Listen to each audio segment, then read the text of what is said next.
ಅವರು ಹೆಚ್ಚಿನ ಒಂದು ಇದರಿಂದ ಈ ಪರಿಣಾಮಗಳನ್ನ ಎದುರಿಸೋದು ಸಾಧ್ಯ ಆಗ್ತಾ ಇಲ್ಲ. ಇಸಿಗೆ ಹಂಗೆ ಭಾರತವನ್ನು ಯಾತ್ರ ಆ ಕಾರಣದಿಂದಲೇ ಜನರು ಧ್ವನಿಯಾಗಿ ಭಾರತ ಜೋಡೋ ಯಾತ್ರೆಯನ್ನು ಕೈ ಇಟ್ಕೊಂಡಿದ್ದಾರೆ. हम हिंदुस्तान को छोड़ेंगे और ऐसे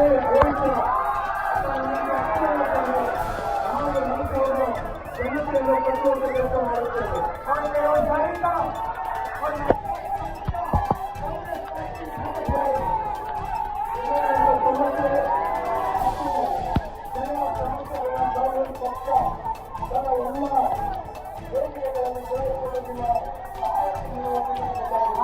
आप